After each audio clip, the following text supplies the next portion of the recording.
What is up, everybody? How's everybody doing tonight?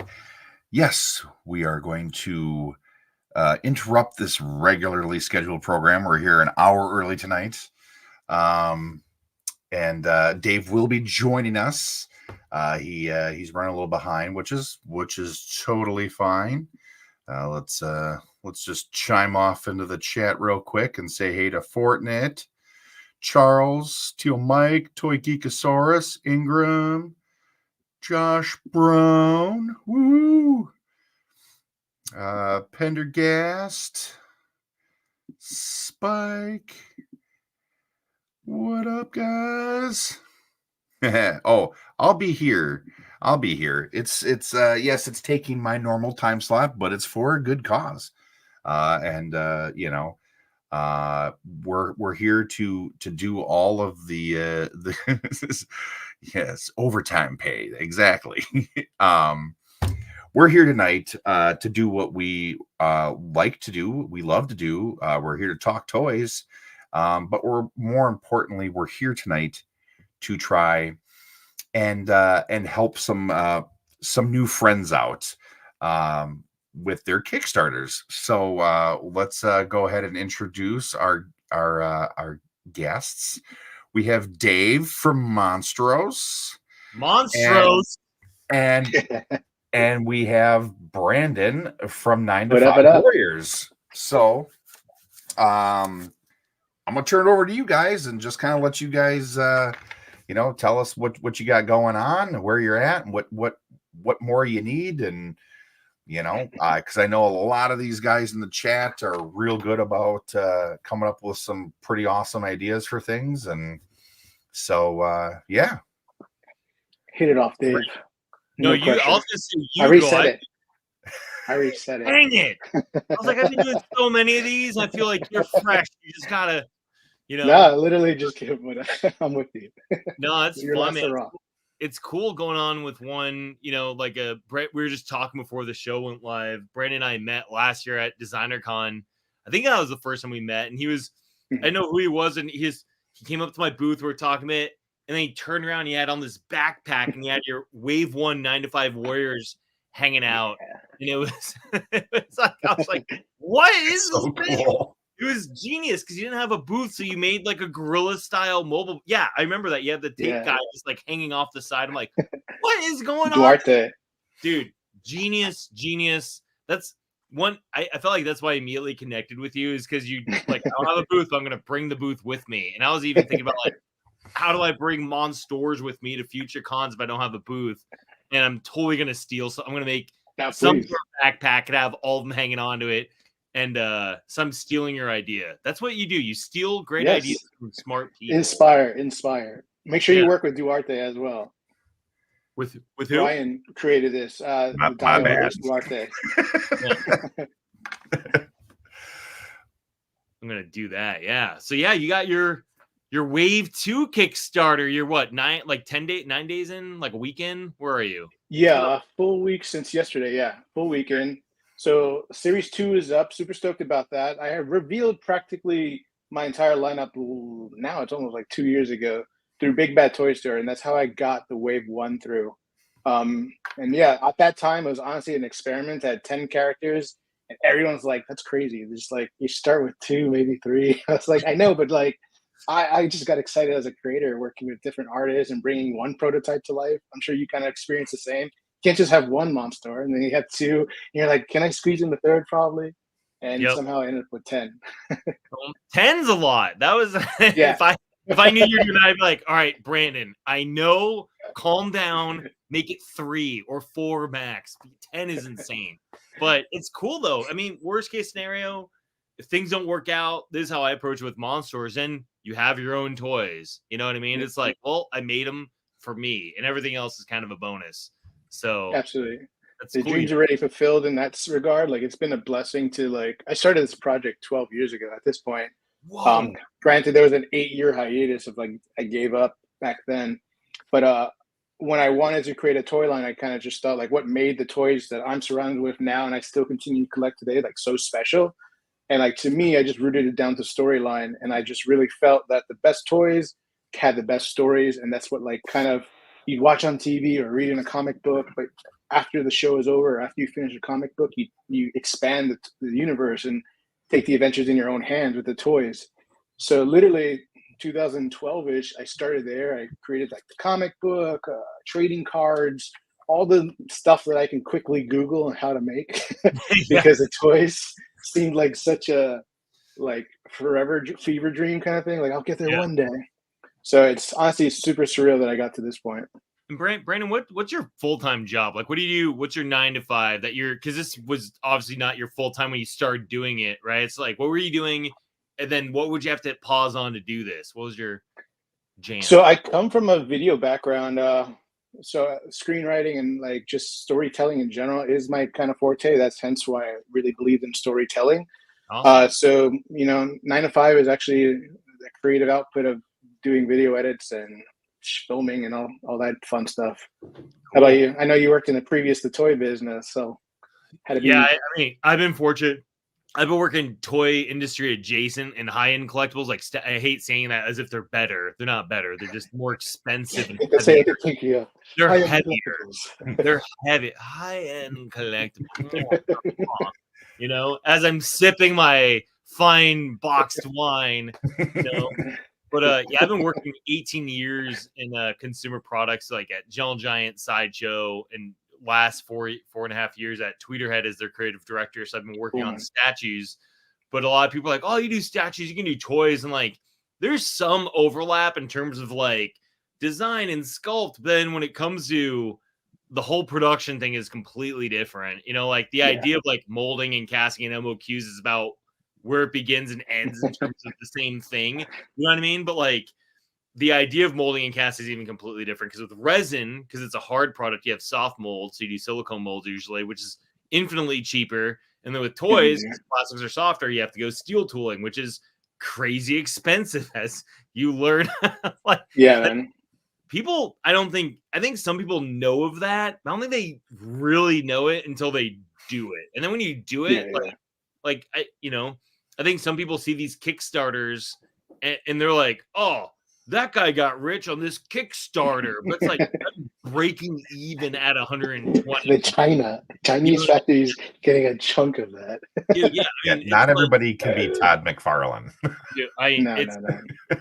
It's a goal to like one day be like, hey, this can be a full-time job. Like it was really inspiring talking to David Silva, who's Creative Beast Studios, the dinosaur toys he's been doing. Like he has 4 successful Kickstarter campaigns funded. And he's almost $2 million. Like that's just like what's on the Kickstarter. This is 200. This is 600. This is 500. I'm like, what the hell? And it was cool when I met him at PowerCon 2 years ago for the first time. We have a lot of mutual friends, but I've never talked to him. So I got to meet him. I'm like, you're the David Silver. I know of you through my AP and like all these McFarlane Toys guys, old McFarlane Toys. And we hit it off and David's been great. I was like, what? So how do you do this with your full-time? I thought he was still at NECA. He's like, no, man, I quit. I need to hire someone. I'm like, well, I need to hire, like this is now grown to be something. I need to hire someone. He's like, I should just hire myself. And he just quit NECA and just dove in. I'm like, that's crazy. He's doing it full time. And that's like so inspiring that like you can just have an idea. And I know you started your first one with Big Bad, but it seemed I know there's pros and cons to everything. Like nothing like Kickstarter even takes at least 10% of what you end up with because it's like 5% Kickstarter fee, 5% credit card charge, transaction fee. So it's like, sweet. Oh, if I hit 120,000, that's all I hit. It's like, boom, 12,000's gone immediately. You're like, sweet.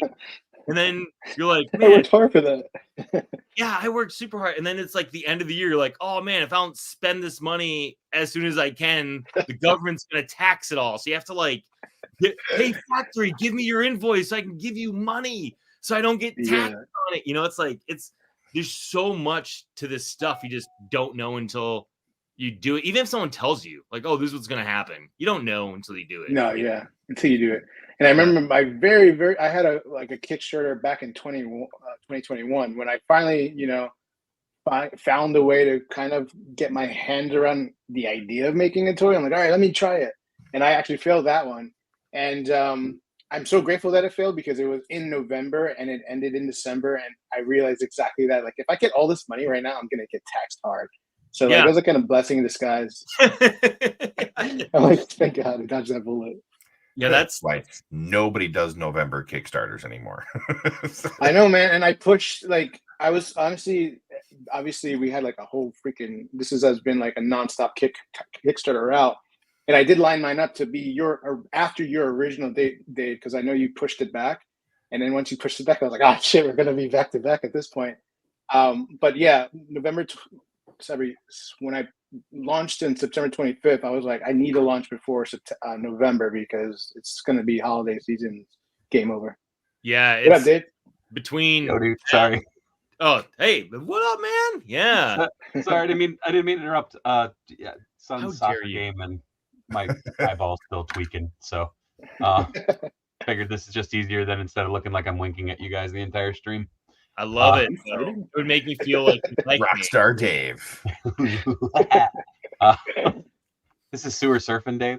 I love it. Yeah. Sorry for interrupting. Cool. We're just talking about like with Brandon just starting his kicks or being a week in and me being a week out. Like, it's crazy. Like, your weekend and mine ends next week. But we're talking about like how late you can do it, and then I plan mine to be early-ish September and end early-ish October, because any later than that, then you're getting really close to like, it funds, and then it's the end of the year, then the government's going to tax on all that money unless your factory is like ready to take it all from you or something. So it's like freaking out. It's like the thing I'm freaking out on right now is like that, and the backer kit I've never done. So everyone's like, backer kit. I'm like, I know, man. So now I'm figuring, I just was doing that right before this call. I was like, sign up for backer kit. So I can do that. So the moral of the story is like everyone makes money except for the toy maker. Basically, everyone gets a 10% cut, 5% cut a year. Backer kit gets their own cut. It's insane. I've been scratching my head because I have I think 2 of Series 1 from 9to5 or 9to5 Warriors. There we go. I'm not used to being on this side. So hold on. That's still weird. Anyways, there you go. So I have the Daves are separate. Now the Daves are separate. It's good. Yeah. No, but I have 2 of Series 1, and it's like they haven't hit my pile of loot yet because I missed the initial things. I was like, I'll order them on BBTS, and I'm like, they say in stock. Why aren't they hitting my pile of loot? I'm like, come on. So I was hoping I'd have them in hand for the stream tonight, but alas. Yeah. You'd see the quality. That's what like people get shocked by, because like I used one of the best factories, and it's like the quality is there, and I price them literally as close to cost as possible. And my goal was literally just to get them out there. Like I really want these toys out there. I was excited to see, and that like lights me up when I get like an inbox, like they just arrived, my kid loves them, or anything like that. That's just like, yes, I'm on the right path. Dude, the one that popped me, like, I listen to a lot of toy podcasts and everything, and my buddies over at the Major Wrestling Figure podcast, Cardone and Myers, got them, and they're like, what the, these are so fucking wild, and then I'm like, this is so cool. Like, this is something I did not expect to be getting a plug for 9to5, but I'll take it. That was awesome to see. I was like, hell yeah. Yeah, I was surprised. Yeah, someone had told me to hit him up because he was a fan of Food Fighters, and I was like, all right, cool. And like he's like, yeah, send them over. And like it was in that particular case, it was truly an awesome experience to see like a live raw reaction to people, and they're like, what the fuck? What the fuck? Every time they would scroll down the website, what the fuck? Yeah. Dude, the going on your website like that, I popped on. So usually if I'm like working on pages late at night, I'll pop on the like video version, and like they were going through the website. They're like, this is a really fucking nice website. What the hell? I'm like, yeah, put it over. Like I tried actually pitching Dave's Kickstarter over on the like the Facebook group and stuff. People are like, well, what the fuck's a monster? What's going on? I'm like, they're just cool looking toys. They're like, fuck yeah. And then like nobody picked up on them. Like, come on.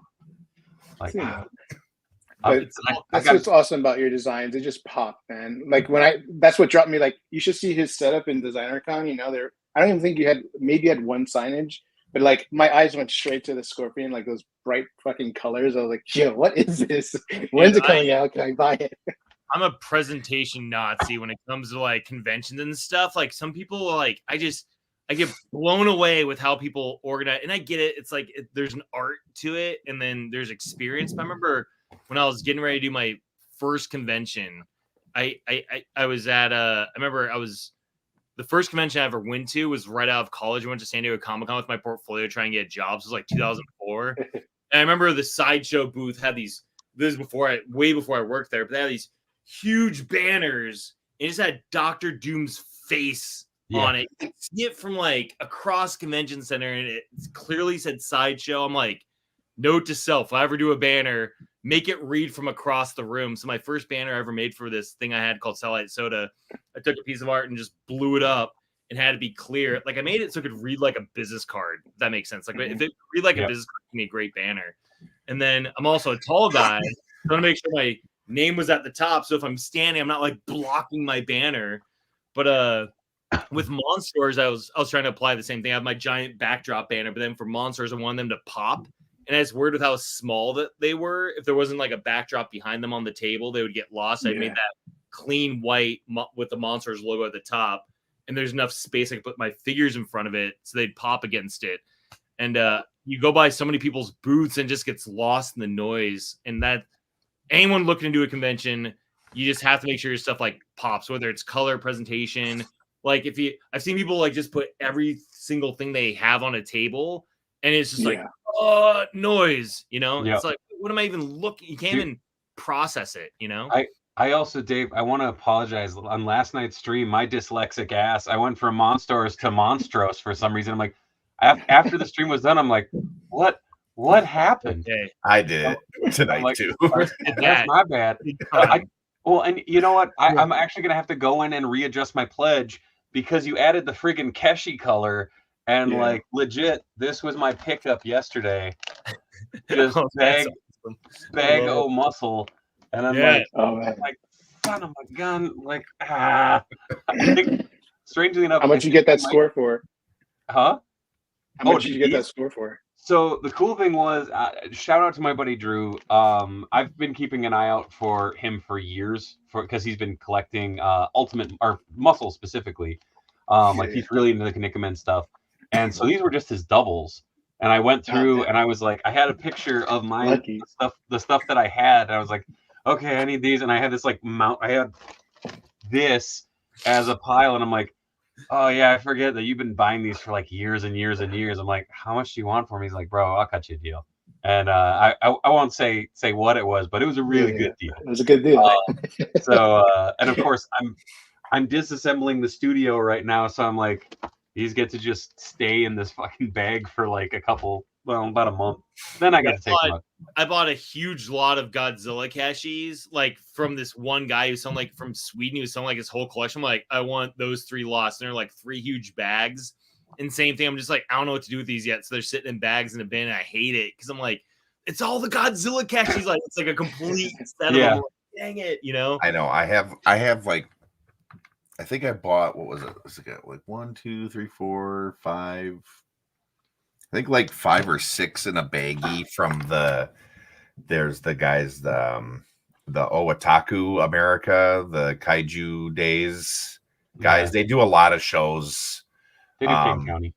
Yeah, usually that's where I see them at, is the King County, but they had like little baggies of them. And Pender throwing some love. When I first saw Monsters, when you showed them on Dave's stream, I was instantly in no hesitation. Save the Patient was day one backer.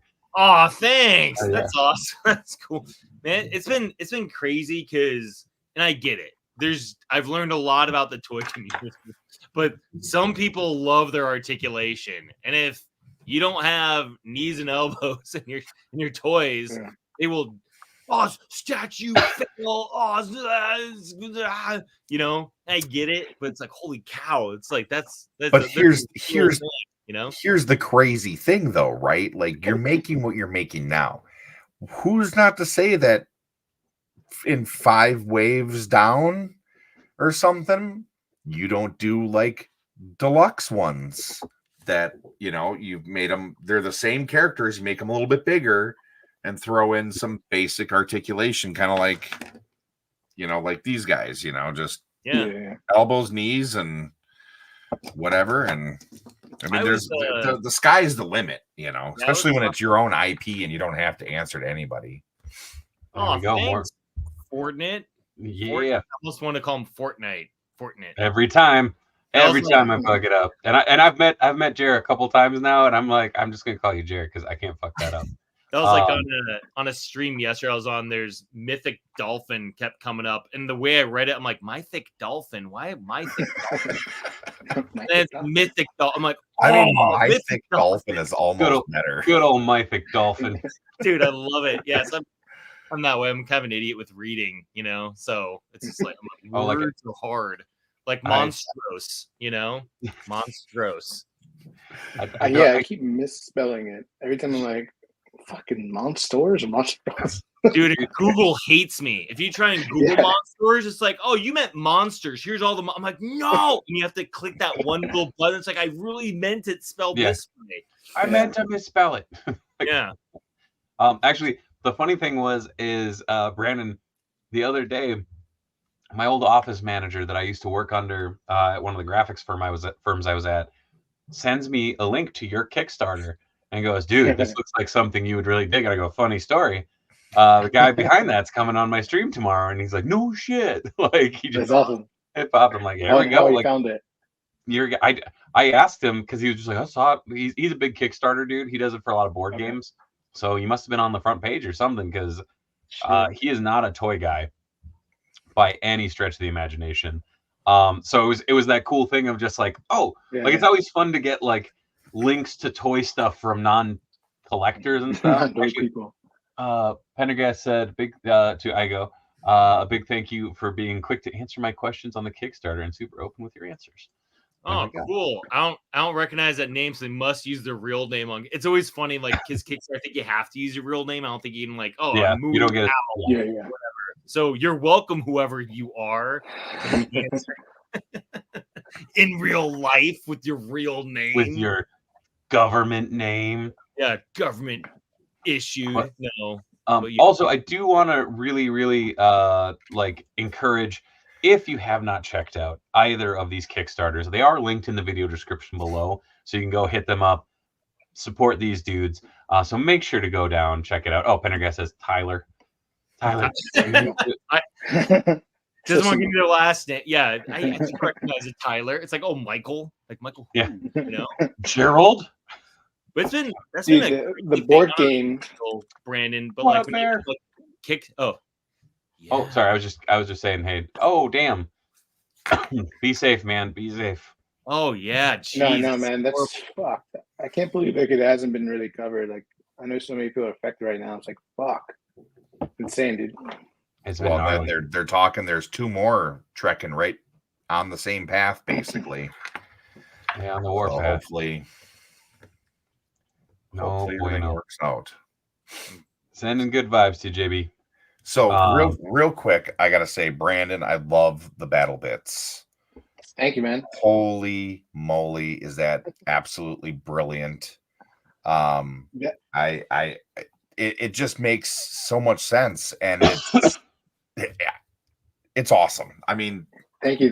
It comes from like when I first started doing the commercials. Like, I've always kind of been I've been a creative kid, so like making shit out of my school supplies makes sense, and hence what started 9to5 Warriors. Major Eraser was actually one of like my school creations. So when I did the original commercials, I created like a watchtower pencil. Or a pencil watchtower, basically. So pencils just created like a watchtower, and then like this penapult thing. So like pens and like a rubber band contraption that actually shot out like spitballs. And people kept on asking, like, are you going to sell those accessories, or like are those future play sets, or you can do vehicles? And like, I honestly at that point I didn't even have the two toys out. I'm like, let me just focus on the two characters, and I'll get the toys. I promise. I can expand the vehicles. Trust me, I want to. So it was always in my back of my mind. Like, I kept on picturing the watchtower and the penapult and how they were designed. Literally just looked like, and they were done. It was just like rubber band strapped to be the connecting bits. And like, there's got to be something there that like looks like the aesthetic, but works like connects it somehow. Like, what would that look like? And it lingered in the back of my mind for 2 years.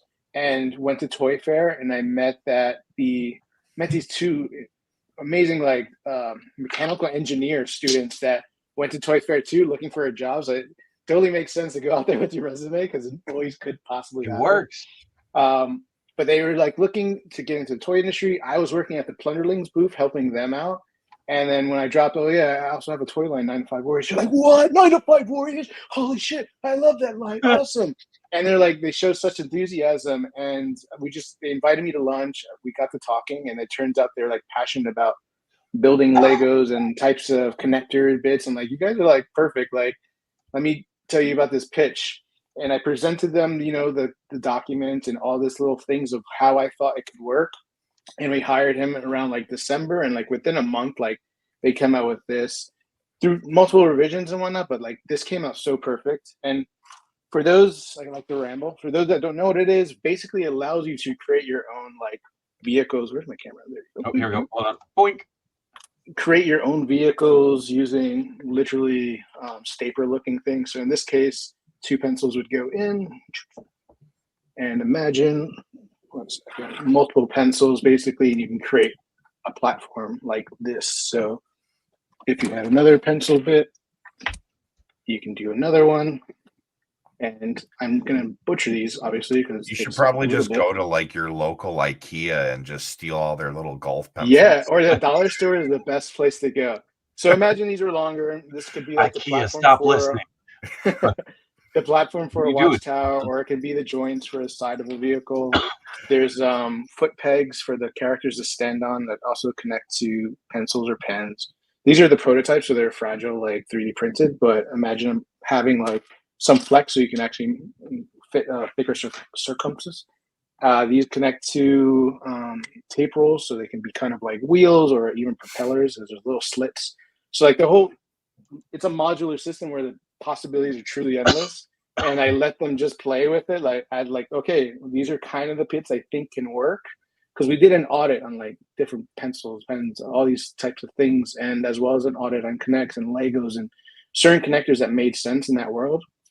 And this is the final product, and they killed it. They just had so much fun, and that's when I knew it was working, because they're like the demographic, the Lego type, and they're just building crazy shit. Yeah, dude, legit. The fun thing is, as soon as I saw that, my brain went, not only is that something really fucking cool for the 9to5 Warriors, but that's just fun across the board. Like that can transfer over to, you know, Monstars. That can transfer over to Plunderlings. That can transfer over, you know, anything. Like as soon as I saw that, all I was thinking was the Gorgonites from Small Soldiers when they build their shit, and I'm just like, yeah, Archer finally gets a ship. Like, real, like it's happening. I love it. And like that. Ironically, because of both of you guys and both your Kickstarters when they came out, I was like, this is some Small Soldiers shit. Like this is awesome. Like this is, you know, this is that like fun, just like they're fun toy lines. You know, they're fun toys. Like that was, you know, a couple years ago, Ricky's Plunderlings were like my toys of the year, because I was like, there was no story. So unique. It was just like, look, play with this. It's fun. It's cool looking. Like I saw Dave's Kickstarter. I'm like, oh, damn. All right. Let's go. And they do the same thing with 9to5 Warriors. I'm like, this is Food Fighters on speed. Like, this is great. With an energy drink. Yeah. You know? I love that we're like truly in a golden age right now of like indie toys. Like just the toy companies out there now are just not producing anything that they're not willing to take a risk and create something new. Like it makes sense. Obviously, strong IPs come with built-in audiences, built-in marketing, built-in a lot of things. So if you have $1 million, are you going to invest it in brand new story, hiring brand new artists, brand new like this and that, plus market to hopefully an open demographic? They're like, no, I just like Ninja Turtles. Like, of course you're gonna keep releasing Ninja Turtles. And I love that the indie line right now is just taking risk. And Dave was like, I'm stoked that Dave got funded, because that was like perfect. Like this is another oddball creation, or like that could show the potential of what that could look like. Imagine going to a toy store nowadays with mad balls and fun shit that used to exist. And now we can have Monsters and hopefully 9to5 Warriors, you know? I was gonna say Dave's commercial was the epitome of energy, like and you know, just let loose. But dude, I was watching that whole thing and I was looking at that play set that you made. And I'm like, son of a bitch, make that. Dude, Yeah, that was my buddy Darth. He's a guy I met at Sideshow. He's kind of like a MacGyver of just like, he just makes anything out of anything. And I was like, here's concept art I have for this cartoon show I want to eventually pitch. And it's the Magma Mountains. And oh, thanks, Hugo. Yeah, I draw and sculpt too. But yeah, I saw. I love that people love yelling monsters. That's always fun. It gives itself. But Dude, my 2-year-old picked up on it. I was showing my Anna and like my 2-year-old just randomly for about 4 days. I'm like, Jesus Christ, you got to go to bed. Like, dude, I love it.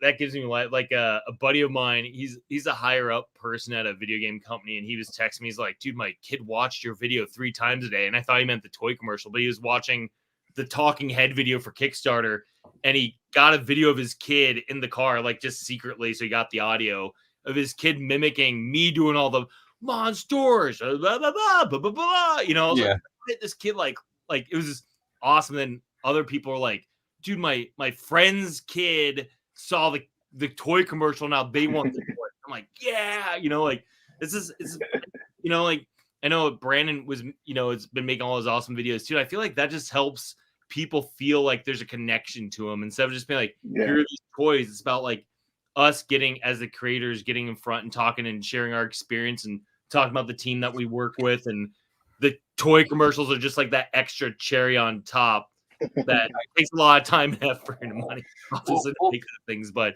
it was so worth it to me. Even if the Kickstarter didn't fund or whatever, I had that toy commercial. I was so happy because I felt like it was just so much fun, you know. Both makes a reality. Both of your lines are like love letters to like the late 80s, early 90s. Like it's that thing of legitimately all of these going on right now. Like it's that fun thing of being like, oh shit, those are the toy lines I wanted as a kid, but like, you know, money then.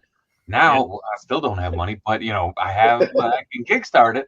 You know, like, that's the way to do it. Like it's like you guys said, it's a golden age. I mean, look at all the amazing products coming out, and it's being made by the people who are passionate. Like it's so fun to see product being made from people who legitimately give a shit, as opposed to some other lines that are out there in, say, mass retail, where it's like, do you guys know what you're doing? Do you know what you're making? Do you know anything about these properties? Like, it's as a person who worked at a bigger company for a while, it's hard sometimes too. Like you go there and there's a lot of passionate people that work at that company, but then there's always going to be like check against this spreadsheet, do this, and then what the licensor wants out of you. Like by the time you go through all these hoops, so much of your energy and passion for this gets like drained out. You're just like happy it got made, you know, like, oh, we made it. Like working in the industry has made me appreciate everything so much more. Even like the toys that, you know, like that a lot of people are like, and I get it, but it's still like, man, I don't think you know how hard it is. It's one thing if it's just like, it's just me making monsters with my friends and I can like do what I want. Like that's one thing. When we work at a thing, you're answer to all these people and there's all this red tape and all these layers. The fact that anything gets made is like a miracle. You know, I'm just like, making a statue should be the easiest thing in the world. And it was really hard. Now when I watch movies, I love every movie that much more because I'm like, oh, that's got to be a billion times harder than what I was doing with a statue. You know? So it has to move. It's crazy. So I have a different it's fun to be able to like lead, like, you know, still do that. Obviously I work with Tweeterhead, but it's not a huge company. I work with my boss, Chad. Anyway, it's just kind of like, oh, you want to make that cool? Make sure Mattel's cool. Like, hey, Mattel, are you cool? They're like, yeah, sure, that's cool. Mattel's been super supportive. I'm like, that feels cool.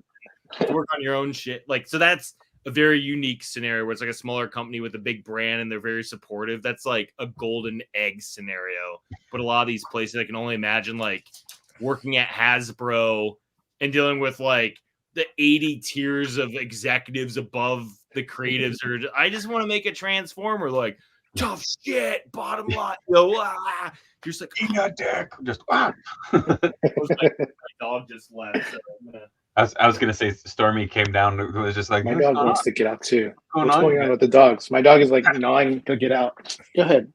My I normally don't have them in here when I start, but when I came in here and was hanging out with Griff early, she came and just sat right by me. I'm like, oh, you're just hanging out for the thing. And then she's being really needy and just like pet me. So I was like, oh yeah, guys. I'm like back here with my leg. I'm like, totally. Yeah. The funny thing down here is the door that's over here. Because I've been like unloading stuff from the studio. The latch doesn't work properly anymore. So literally, she just goes boom and just like runs through the door. It's like, oh, shit. Like Stormy's kicking down the door. Plus, Tony is legitimately one of her favorite people in this whole wide world. So it's like anytime Tony comes by, it's like, well, all right, I've lost a dog, at least for the time being. Yeah, you guys are. Griff said you guys are really, or Tony Griff. Tony. Yeah, sorry, I've known him a lot longer. I've answered to worse things. That's why I kept the first part of my name. In the same city, or are you guys like a 5-minute car ride from each other? Or? We're like 20 minutes away from one another. I mean, we hang out all the time, so yeah. Awesome. Fun fact, if you guys are roommates, they're like, he's in the other room. Yeah, I know. Hey Tony, check out Channel 9. The game's back on. You know. No. So the funny thing is to show like how long and how close we've been. I actually performed his wedding. So, nice. Yeah. And I did a comic show in the same day. It was a good time. Wow. Multitasking. So I gotta ask, besides the obvious, you know, what's the word I'm looking for? It's driving me nuts. My kid is upstairs making noise and I want to yell at her so bad. It's so obvious escaping you. Like, I want to ask the obvious. Do it, Tony. Do it. Stop it. What your guys' inspirations were behind your lines. I mean, obviously, you know, there's the sense of the Food Fighters, and then there's the sense of the Ninja Turtles, you know, like the old Playmate stuff where they had just about any and everything possible that they could, you know, add on to a sculpt, you know, just the barnacles and the seaweed and stuff. And so, like, you know, it's pretty apparent. But I mean, is there anything else? I mean, was there a specific thing and you were like, this is what I'm gonna do? Go, Brandon. Okay. So taking it back to when I was a kid again, like I really did create my own figures out of Mr. Major Eraser was literally something I would create. And then there's a cool creepy crawler set. I still have it up in my collection that allowed you to create little creepy crawlers, but you can actually attach a pencil through it. And I forgot the name of that expansion set, but I love that one because I'm like, I don't know why. I just was always playing with the little shit around me. You give me a toy, I'd probably play with the box and the packaging inside of it. But that was a big inspiration. And yeah, Ninja Turtles and Food Fighters. I discovered Food Fighters later on, like 93 or 95, when they were obviously already discontinued. But like a friend of a friend had them, and I was like, I need those. Those are the coolest things I've ever seen. And they're squishy. What? Yeah. And so designing this, I got struck with like, I want to make a toy. Those two ideas kind of came to mind, like this office supply or the school supply things I used to create, and Food Fighters and Ninja Turtles. I'm like, what does that look like? And I don't know. So voila, 9to5 Warriors was born. I was definitely sober, by the way. that series 1, man. Like, one of my good buddies has them all. He is an investment banker, and he has them on his desk. And it is one of those things of like, I mean, I walk in and go, hey. Like everybody else probably walks in and goes, you okay? What the fuck is that? Yeah. Why does your stack of Pringles have eyeballs on it? Like, well, every single time he's just like, look, and he like pops it. You know, he like shows the feature, and I'm like, I know. I mean, that's really cool, but Brandon was he said your original Wave 1 was 10 figures. Is that like where Wave 2 came from? Is like the other characters from that, or were there other ones that you? There was the remaining 6. 2 of them are redesigned just on personal feedback and feedback from the fans as well. Bounty was just redesigned completely. I'll show you here. So Scott Hensey, who worked on Ninja Turtles, Toxic Avenger, Street Shark, literally point at anything in your childhood, and probably he sculpted it. He hand sculpted this guy, which is Brigadier Bounty, And it was a massive feat to begin with. Like, this is literally supposed to be a rubber band ball. Yeah. This is the true prototype, came from him. It was always my intention to do what I did with the others, digitally scan it, clean it up in post, and deliver a really polished figure. Like, if I had the original prototype of Major Eraser and the final product, they're kind of day and night, but they still have the charm of what Scott did. But being self-funded, I showed this, but now I redesigned it completely digitally, so you can see that it truly looks like a rubber band ball. Amazing detail. Oops, where is this?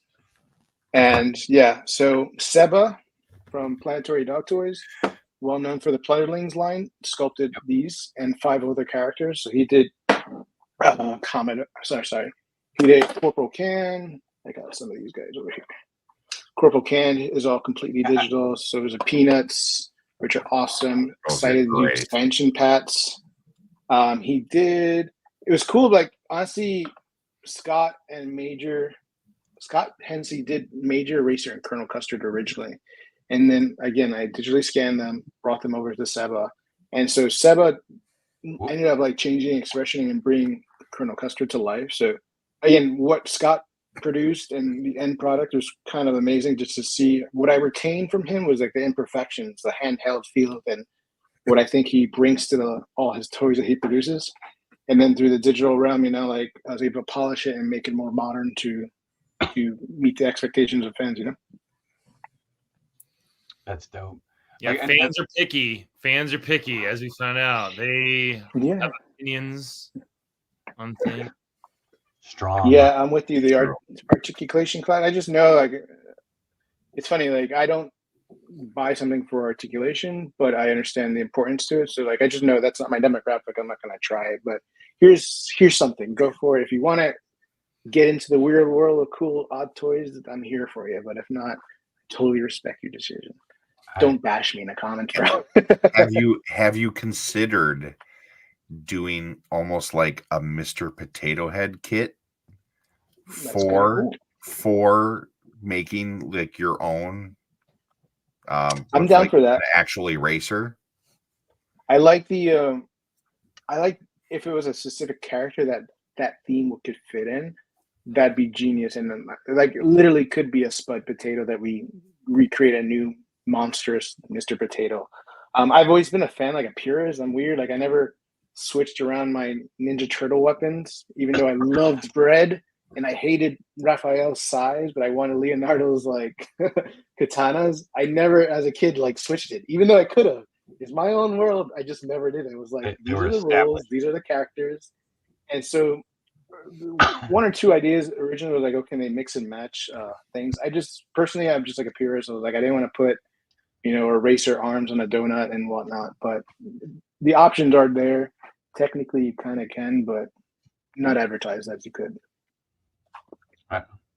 Dude, the fun thing is, again, not only are you guys like continuing a tradition of, like, I don't want to say gross out toys, but like, when I say gross out toys, people think of like, the late 80s, early 90s, like kind of a little bit more exaggerated, a little bit more over the top sculpts and stuff. But like, not only are you continuing that, but you're also utilizing some of the talent from that, like that's awesome. Yeah. That gives it that little extra oomph.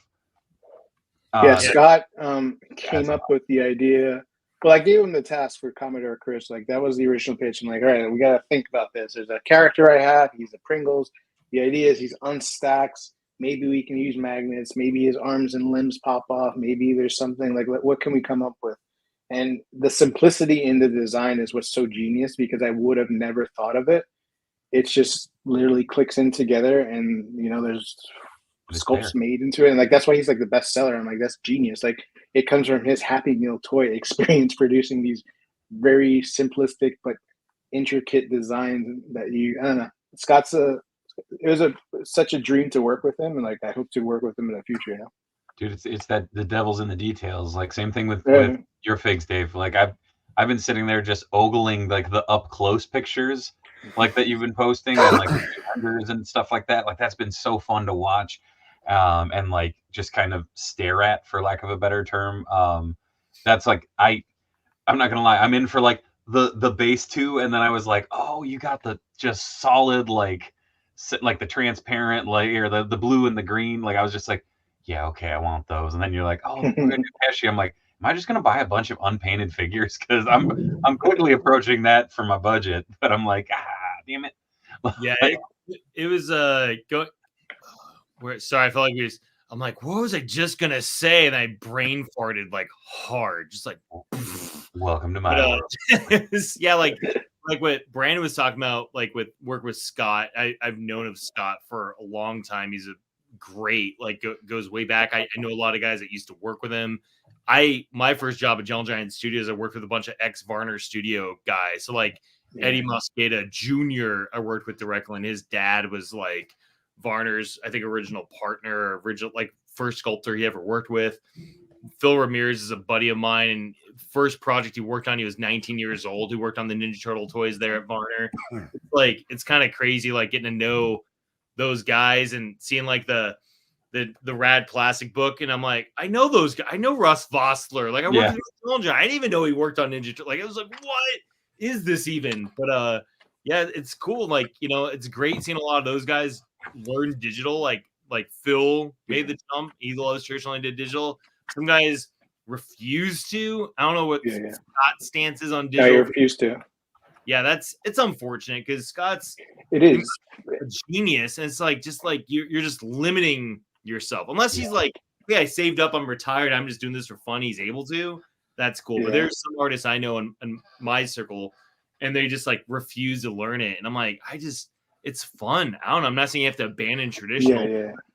If you need, it's twofold. Like I remember listening to a podcast with Scott because I worked with him originally, and again, this is all self-financed. So like I worked with him originally. It was a hefty price. I then had to digitally scan it, not free. Then have Seba resculpt it. So I basically paid for the same figure 2-3 times each fucking time, and so it was kind of crazy. But after the first time of working with Scott, I loved it. But I'm like, I have to, for my wallet's sake, I have to do the digital realm.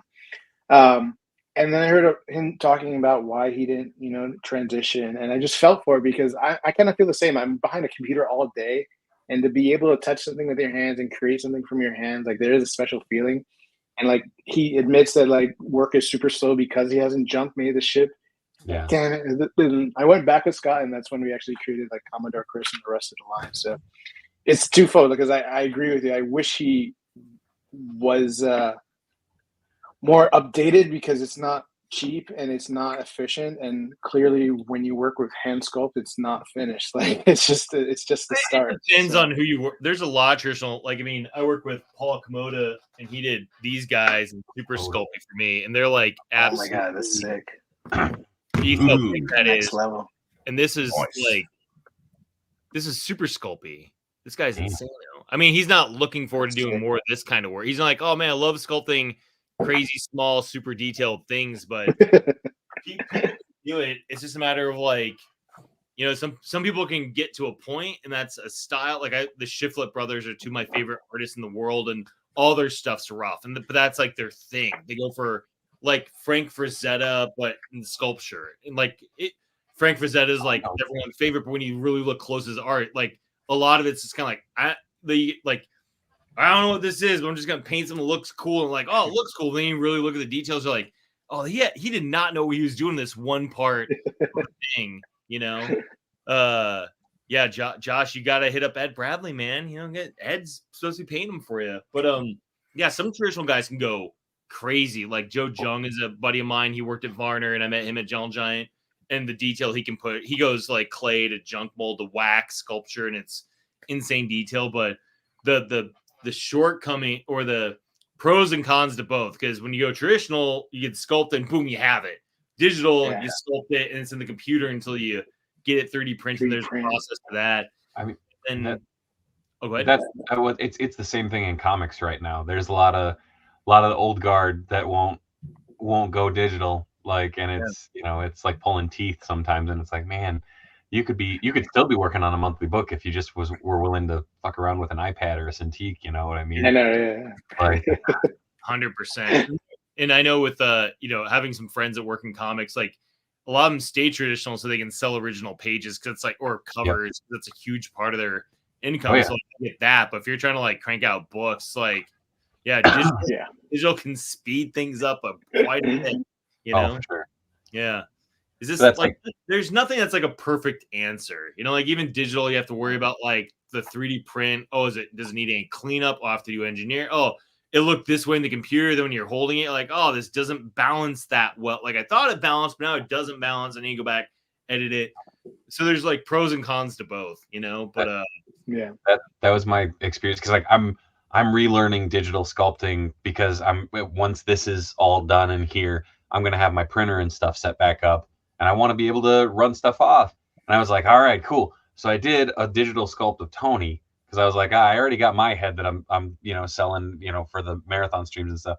I'll do Tony. And I'm like, okay, cool. So I put that sculpt, and I was like, all right, I'm gonna throw it over the printer. And I'm like, what monster did I create? Because like I fucked up somewhere you never along showed the way. me that. Like, that's a future variant, man. Yeah, I hope he didn't throw it away. It was terrible. He had fucking shit sticking out of his head. I was like, oh no, like this, back to square one. Yeah. Oh, we've all seen The Thing. Yeah. Josh says, yeah, he's busy and I'm patient. You think of making those designs available as Keshi type? Yeah, that was something I was thinking about. Like down the road, these were just resin casts. So I made 3 of them, and I've been selling resin runs like in batches of like 10 or 20. And it was my first little dip in actual business. I actually sold enough to pay myself back for what I paid Paul to design and sculpt. I'm like, I broke even. Yes. Woo! I just did them for fun. I'm just like, I just want these. I was getting back into Keshi figures, and I was like, I just want a Paul Komodo. They're a little bit chunkier and bigger than Keshi are. But then I was showing a few buddies, they all wanted them. So I'm like, I'll just do some. I had to get it casted to get a resin because Super Sculpey wouldn't hold up. So I had them. I'm like, yeah, I'll just run some and sell them, and then bring them to DesignerCon. Like, I sold out of them. I'm like, well, that's cool. People like these things. But then I just try to, like, it's efficiency of time. It's like, I got those. I got MONSTORS. I have my Monster Mash, Dino Mash thing. I'm like, which are kind of like random one-off things. I'm like, I need to like, all right, MONSTORS is like a brand IP thing I can push first. Like Kaiju Doom figures are like a licensing deal, so that's great. And then these guys, I'm like, I don't even know what they would fit under. This is like, all right, the random little dudes I made, they're not MONSTORS, even like scary dudes. Yeah. Monster dudes. I gotta figure out like the whole thing with them. But one day, Josh, I just don't hold your breath. Not anytime soon. I gotta do this Kickstarter. Gotta make sure no one cancels. It's funny. I'm like, has anyone ever done that? Where like, oh, you hit your funding goal, then like 3 people canceled their all in, and then you're like not funded again. You're like, aw. Shit. Yeah. Can you get unfunded? Is that a possibility? I think so. People can cancel up until the thing's over, So I could have, 6,000. I forget where I'm at now. 4,000. Oh, you're good now. You're in the clear, my friend. Rest. Put your feet up. No. Enjoy it. Stretch goal time, baby. We're hitting stretch goals. Oh yeah. Hold on. I'll get him. I'll get it pulled up. Hold on. Where'd it go? Oh no, I lost the page. This is not helpful. There we go. Worst day ever. Jeez. Brandon, do you do all of the stuff for your website, like the shipping and everything like that? Yeah, I work with a fulfillment center. So out in Jersey, I'm in Miami.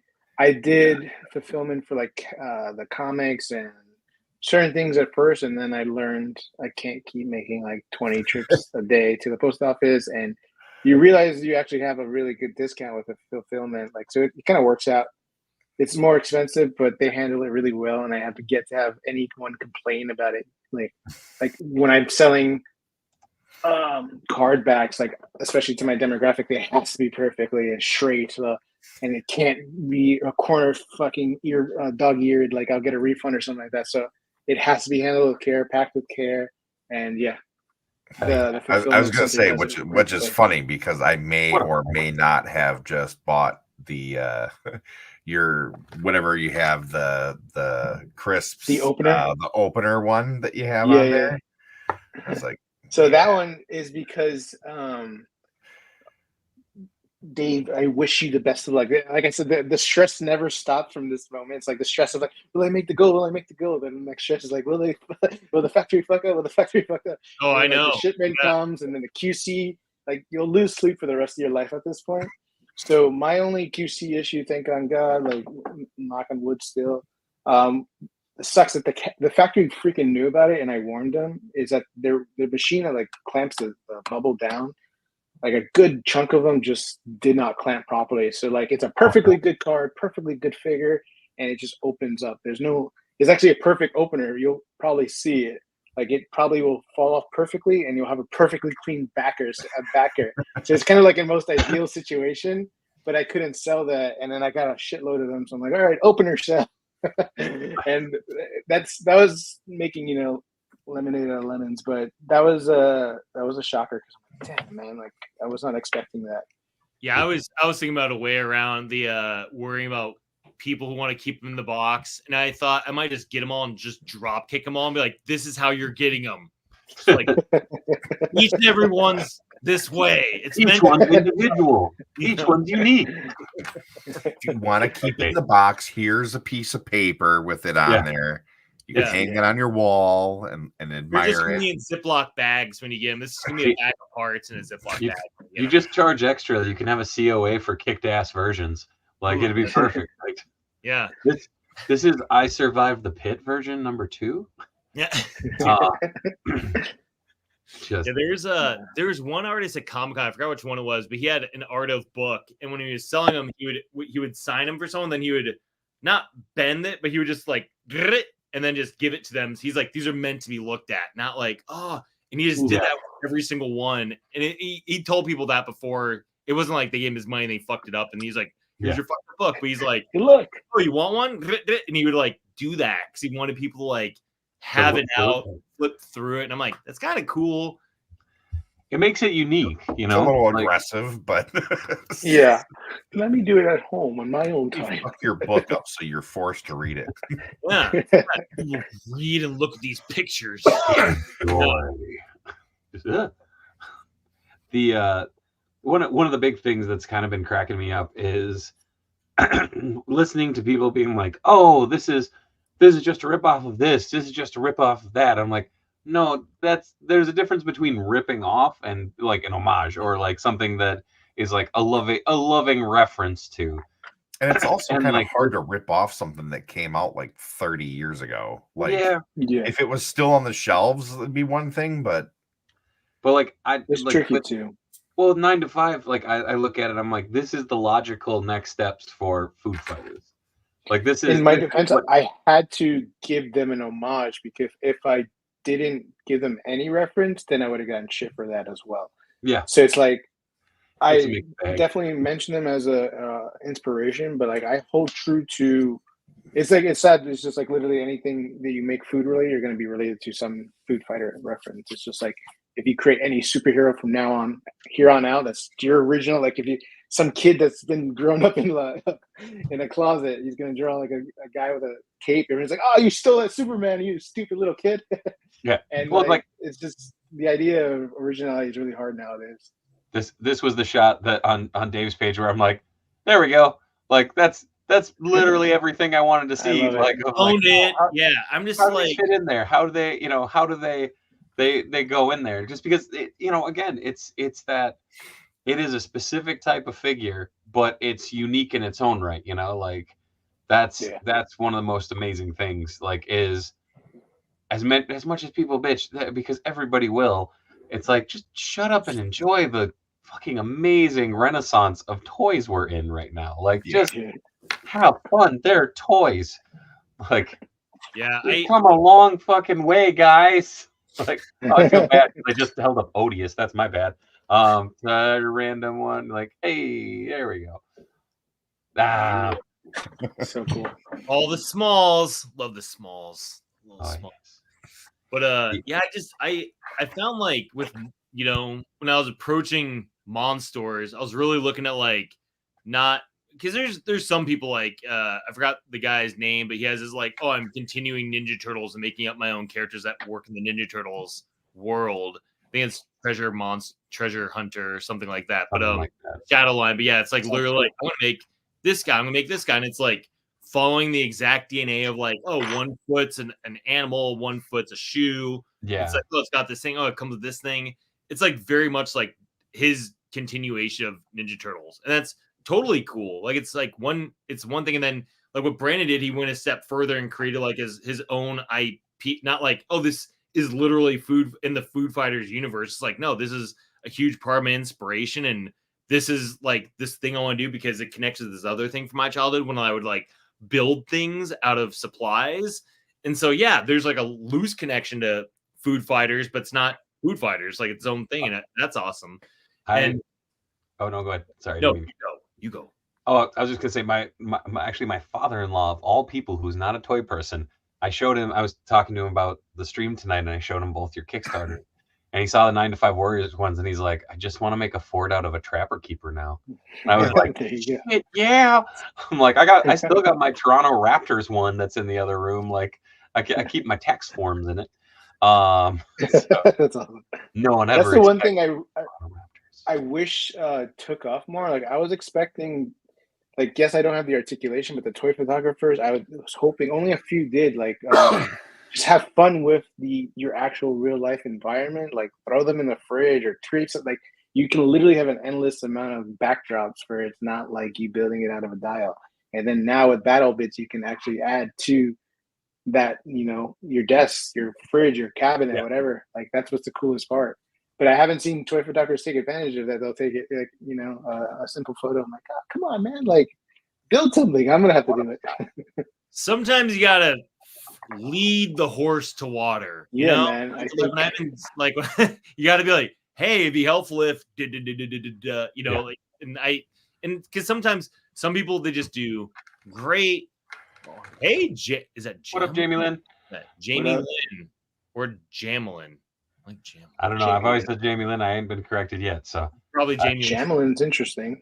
I might have screwed it up before, but the wrong emphasis on the wrong, or put the emphasis on the wrong syllable. Yeah, totally. But I forgot what else. It's again. You guys are. I would argue at the forefront of like this crazy cool wave of. I don't know, like it's something new but something old in the best way possible. Of like, it's I don't know. The both lines are like so nostalgic, but so much more than has ever been done with that. Like it's just been really neat to see. Like when I was talking to both of you, like that was something where I was like, granted, I screwed up, I double booked, I messaged both of you guys, and I was like, hey, I don't know what the hell I did, I'm sorry. And both of you are like, no, that's cool. I'm like, all right, cool. let's go. Because I figured both of you guys have the kind of same attitude of like, you guys want to make cool shit and put it out into the world. And I secretly hated Brandon, so I was trying to hold it back. Be like, I have to. It's also great because obviously we're not competing with each other. It's like they're Jamie Lynn. Jamie. Well, now I'm kind of confused. How do you say Jamie? Not Jamie. Crap. What up, Gail? How's it going?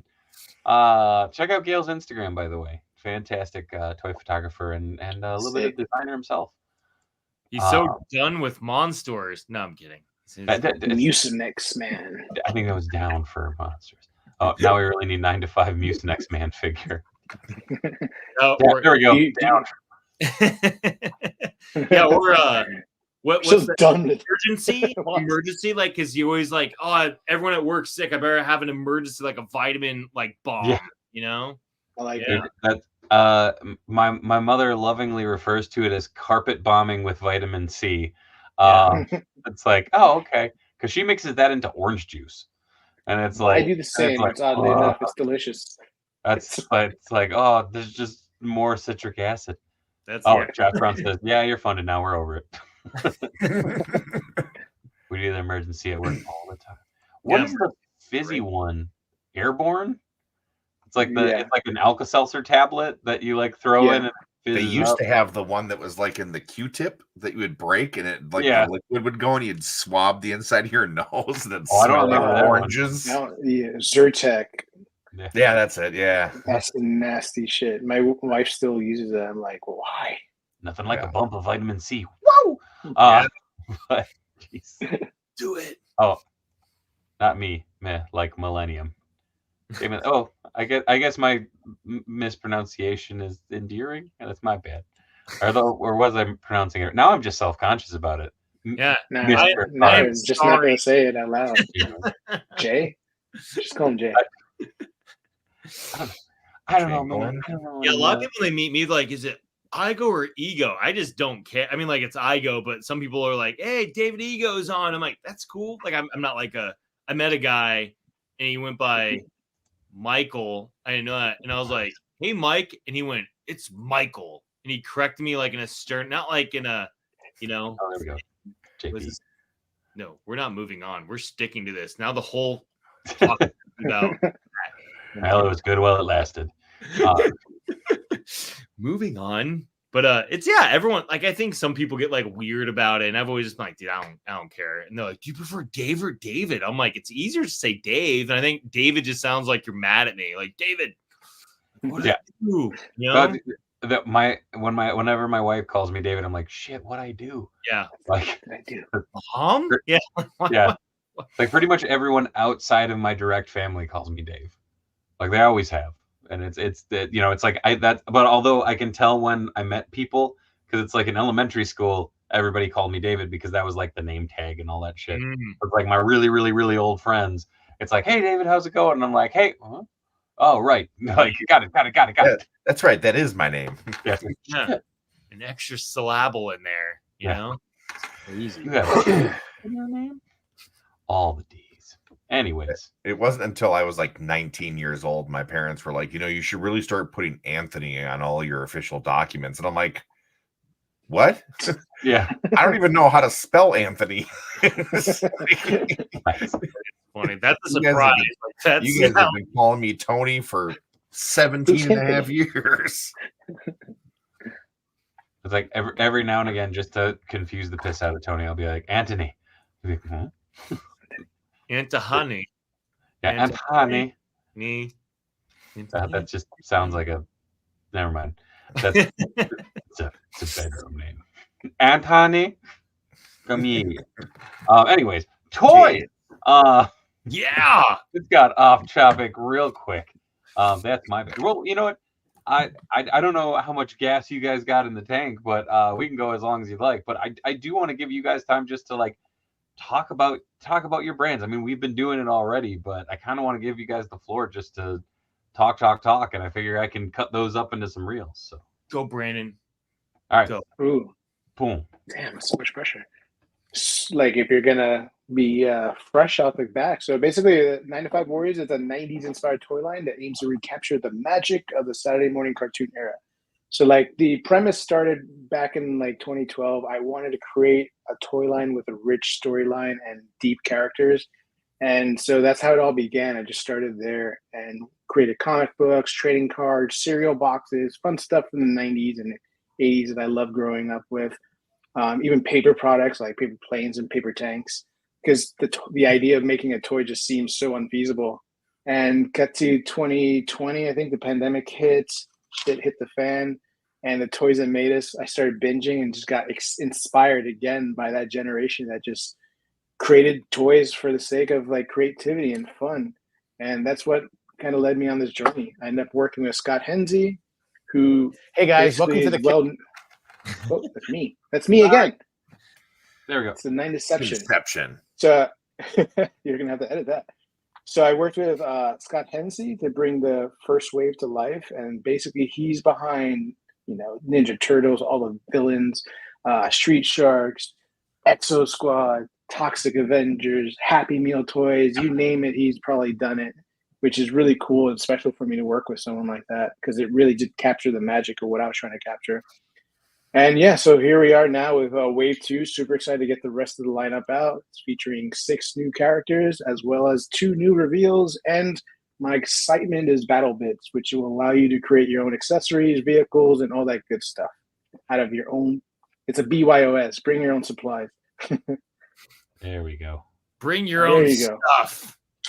A tank catapult. And cut. Yeah. And scene. Nailed. You know what it is? Yeah. All right. Well, that was Let's see what you do with that reel, man. All right. Dave, you ready? Oh, let's do it.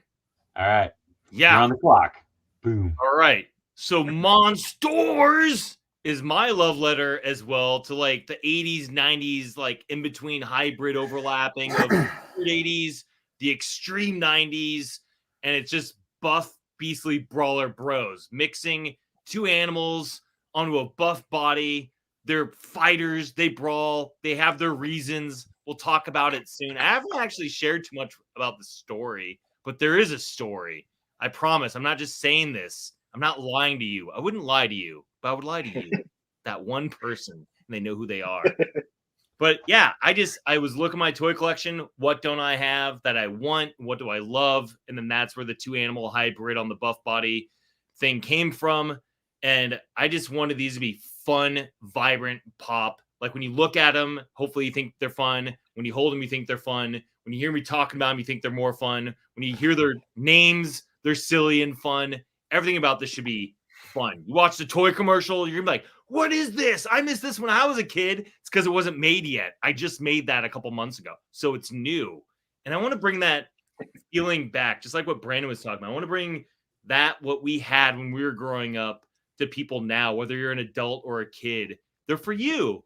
You don't have to be a boy or a girl. You can be whatever you want. And these are for you, you know? These are just awesome, fun animal toys. And wave one is Shamumu Sting Cobra and their variants, Bulltooth, Ven Nom Nom, and other color variants as well. And then we have like over 20 characters designed for future waves. It's funded now. Yay. Go team. We're funded. So more characters planned. We have a world map. We have an outline for a cartoon show. Cool stuff's going to happen. I refuse to not let this become the next biggest thing you've ever seen. So, yeah. If you like toys that don't have knee joints, these are for you. You hate elbow articulation, these are for you. Kidding.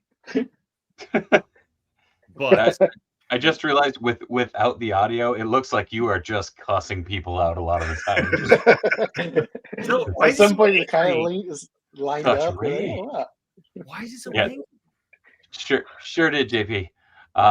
See, now I'm self-conscious. I love it. I feel like I could just be like an anime character. Just one version is like, then I'm just talking another thing. And it's like, wow, those work perfectly. You know? Speed lines everywhere. But hell yeah. Also, again, go back both of them right now. The links are in the video description right now. These are both live. So just do that. And if you don't, then you're a horrible person. Will hunt you down. Then you clearly don't like toys, and you clearly hate children and future of toys. Damn, God, you hate fun. That escalated so quickly. What you just said made me think of the scene from Talladega Nights, where Will Ferrell's like, go to Walmart and get yourself that Jack Hawk 9000. If you don't, well, fuck you. I think of the end of Jay and Silent Bob too, when they have like that hit list and they get on a plane, they go to all those houses. That's like what I totally think of. It's like, I'm watching every canceled pledge. Exactly. I have your email. I know your address. I have your full government name. I will find you. Are you Jackwagon 241? Yeah.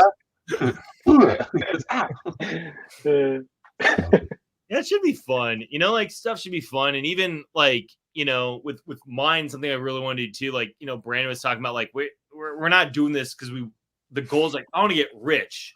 I'm going to make toys. You know, you make toys because you want to make fun stuff you want, and hopefully other people want.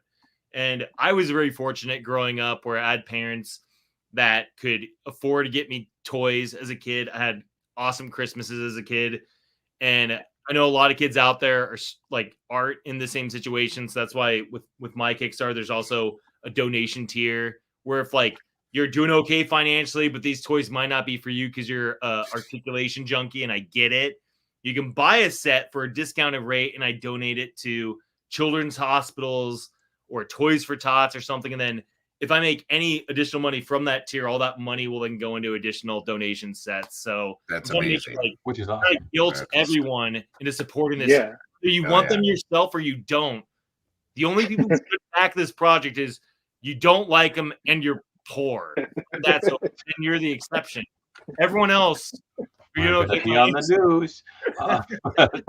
Yeah. If you're full of hate, then sure, Scrooge. You know. Well, one crazy thing is like looking at both lines is they're both offering so much for the price of like what they are. Like if you think about it, like I'm newer into the toy design side of things, having my work with Boss Fight recently and all that. Like, but it's been one of those eye-opening things of just realizing how expensive toy making is, and how much time and effort go into this. Like something is debuting at New York Comic Con that I drew almost 2 years ago, and it's just like, oh, that's just been chilling. Like, but it hasn't, you know, it's just been going through all the proper channels. But and now knock on wood, there will be some Dave Wonder branded stuff coming soon, but more on that later, I guess, because I don't want to jinx it. But yeah, I don't know, like those like I still am hung up on the battle bits, just because the 9to5 Warriors as a whole is a really badass toy line, but the fact that you like that is the shit that you would get with like Mask and, you know, like Junkyard Warriors and Starriers and stuff like that. It's that like little extra added value that just I don't know, I think it makes it that much more of a love letter to the toys of our youth, which is weird to say, but yeah. Oh, there we go. Thank you, Other man. game for the children aspect. I think it's great about that too is like Brandon really thought of something unique that makes it that much more unique. So like when people know about that, it's like an extra draw, and it's like, you know, a lot of people I think they go with something. It's like, okay, that's pretty not standard for lack of a better term, but you know what I mean? But like there's an extra oomph to it with that, you know, which I think is awesome. It's like that's gonna be the extra thing that helps it stand out. Just like when you walk around DesignerCon with your backpack of your Warriors, and I'm like, I was like, oh, that's so awesome. I gotta steal that idea. But it's like, and for anyone thinking about doing a Kickstarter of their own toy line in the future, this is something you should think about. Like, what do you like, and what's that little extra thing that just makes it more unique? Where someone's like what Dave was just saying, the other Dave, about like, man, those battle bits are awesome. You know, what are your battle bits? You know, yeah, what are your battle bits? We're gonna get demonetized. like, what are your battle bits? You know, what are your battle bits or bust is trending. People want battle bits, and if we don't reach that unlock, I cannot guarantee there will not be riots. No, when you were talking about the backpack, I had heard about the backpack idea, like your execution of that, and then when you were like, I have to steal that idea, I just picture you running around with like MONSTORs in your hair, just being like, like just hanging.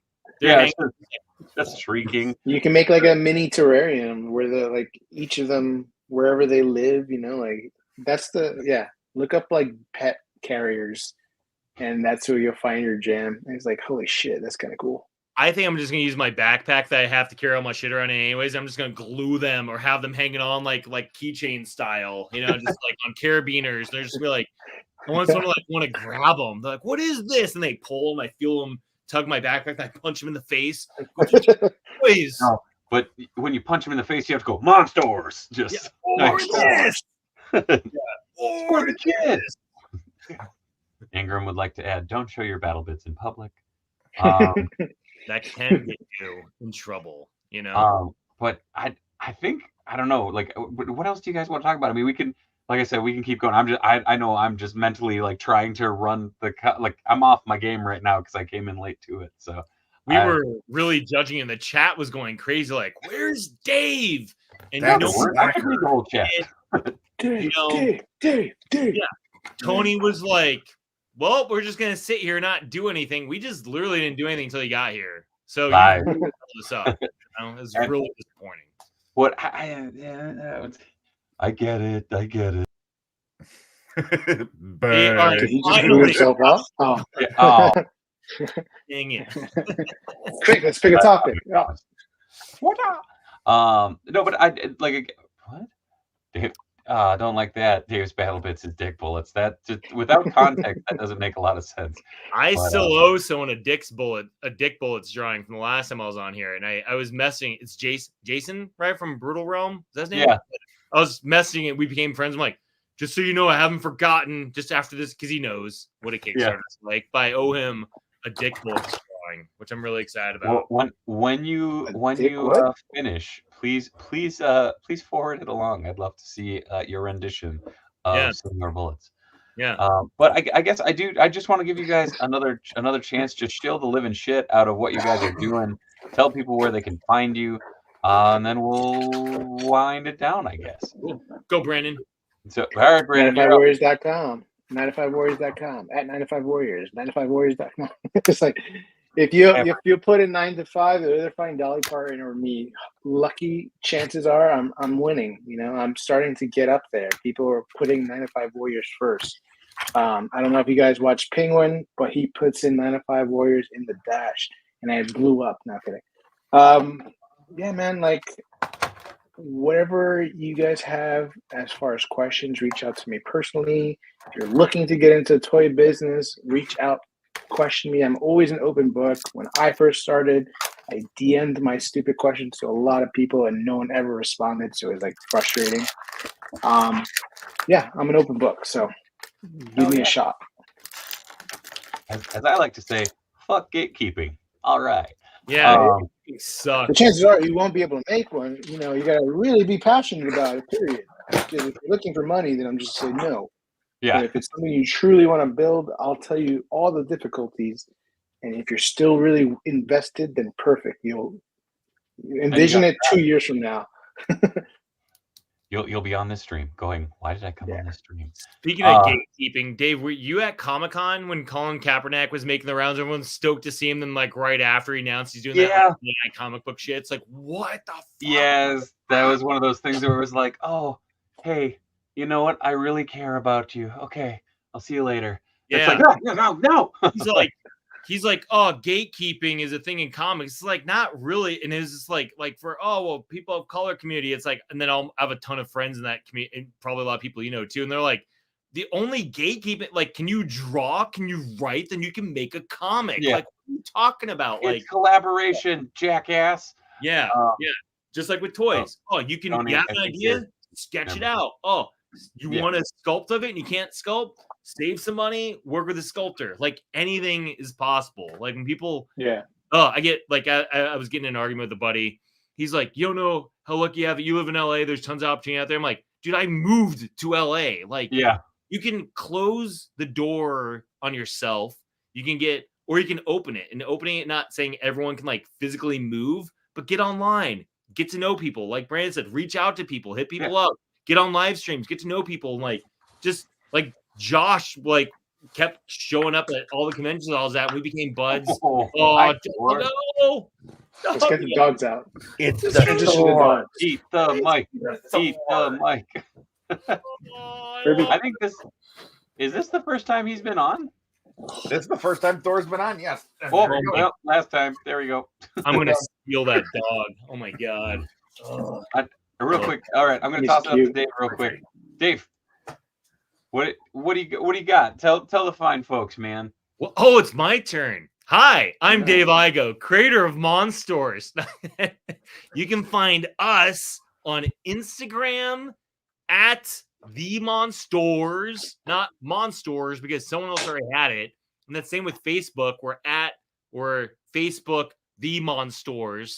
And then if you go to themonstors.com, because also the .com was taken. Everyone wanted it, and no one's using it. So I have to put the in front of everything. But the website will redirect you to the Kickstarter campaign. Instagram has a link right in Morning, the profile of the Kickstarter campaign. Facebook, same thing, but I'm mainly on Instagram, Facebook, and that's where MONSTORS are right now. The Kickstarter goes on for another week. It ends next Thursday at 10:30 a.m. Pacific time. So if you're like on the fence, we're funded, we're going for stretch goals. Going for stretch goals. Like, it's cool. So bonus stuff, more characters, more weapons, more variants, more glow in the dark, more clear. A lot of cool stuff. So find us there. Support us to be awesome. And yeah, thank you guys for letting us have some time to hog the mic and shout at your crew and your fan, especially Jamelin. Without the toy creating community, it's we're nothing, you know. So it's awesome that podcasters, YouTubers, all you guys support us little dudes. It's an awesome ecosystem. Well, and like I said, like you guys will have to come back for the marathon stream. Come hang out, have some fun, then help raise some money to fight cancer for kids. Love it.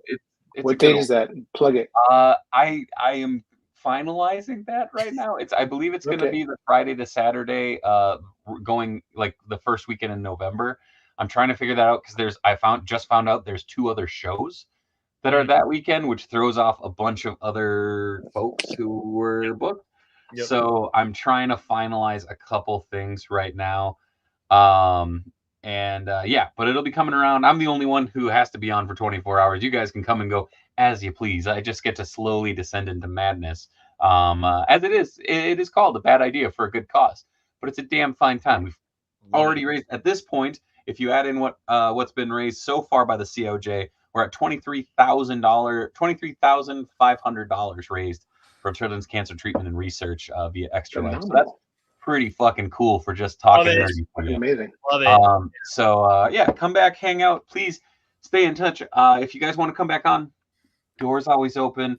And yeah, also JP would like to say thanks, Mr. Ico. I really hope I haven't been fucking mispronouncing that for the last 4 years. If anyone does, I don't care. I'm fine. Don't be shy. It's fine. I just need you.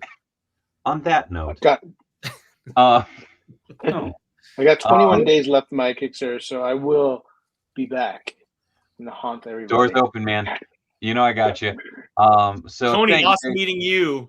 Tony, yes, great meeting you. You were cool. You did a great job in Dave's absence and neglect of his other child. This show. Well, no, my other child was already asleep. Normally Thursdays is my show. So Dave does Monday, Tuesday, Wednesdays. Hey. Let's start. I need to take away your intro. Anyways, on that note, thank you, Dave. Thank you, Brandon. Thank you, Tony. Thank you, man. TOJ, for being a part of the conversation. Let's keep it going. Go support indie toys. Do your thing. You know where you can find Tony. You know where you can find me. All that's linked in the video description below. Most importantly, go over, check out Extra Life. Go over, check out these guys' Kickstarter. Yeah, support indie toys. Some cool shit is out there. Made by some really awesome. Hell yeah. Find you. Do it. So until next time, folks, be good, be kind. Much love from Minnesota. Good night, everybody. God damn it, Tony. I swear to God.